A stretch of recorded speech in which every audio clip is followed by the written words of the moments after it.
नमस्कार दोस्तों। आज हम बात करेंगे ISO 9001 के बहुत इंपॉर्टेंट क्लॉज के बारे में। Clause 4, context of the organization. इस क्लॉज का मैं पर्पस है कंपनी अपने एनवायरनमेंट को समझे और क्वालिटी सिस्टम को उसके हिसाब से बनाए। सिंपल शब्दों में, ऑर्गेनाइजेशन अपने आसपास क्या हो रहा है उसको समझकर प्लानिंग करे। 4.1, understanding the organization and its context. हर ऑर्गेनाइजेशन को सोचना चाहिए कौन से इंटरनल इश्यूज हैं, जैसे एम्प्लॉयज का skill level, company culture, machines और रिसोर्सेज। कौन से एक्सटर्नल इश्यूज हैं, जैसे market competition, customer expectations, government rules, economic condition. ये सब चीजें क्वालिटी पर डायरेक्टली इंपैक्ट करती हैं। ऑर्गेनाइजेशन को इन सब का एनालिसिस और रिकॉर्ड रखना होता है। 4.2, understanding the needs of interested parties.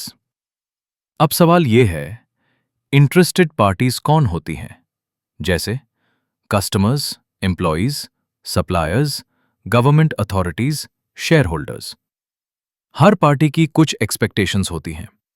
Customers चाहते हैं गुड क्वालिटी, गवर्नमेंट चाहते हैं कंप्लायंस, एम्प्लॉयज चाहते हैं सेफ एनवायरनमेंट। ऑर्गेनाइजेशन को इनकी नीड्स समझनी होती हैं और फॉलो करनी होती हैं। 4.3, determining the scope of QMS। अब कंपनी डिसाइड करती है ISO 9001 का सिस्टम कहां लागू होगा, जैसे कौन से डिपार्टमेंट्स में कौन से प्रोसेसेस कवर होंगे। इससे कहते हैं scope of quality management system. यह नॉर्मली डॉक्यूमेंट में लिखा होता है। 4.4, quality management system and it's processes.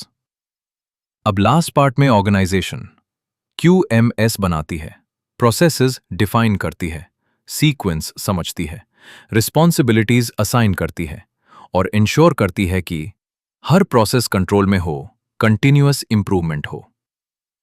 Conclusion, clause 4 का मतलब सिंपल है। ऑर्गेनाइजेशन अपने एनवायरनमेंट को समझे, स्टेक होल्डर्स की नीड्स जाने, क्लियर स्कोप बनाए, स्ट्रॉन्ग प्रोसेस सिस्टम क्रिएट करे। ये फाउंडेशन है पूरे ISO 9001 सिस्टम की। Thanks. Next session will be for Clause 5.0. Please subscribe and follow me.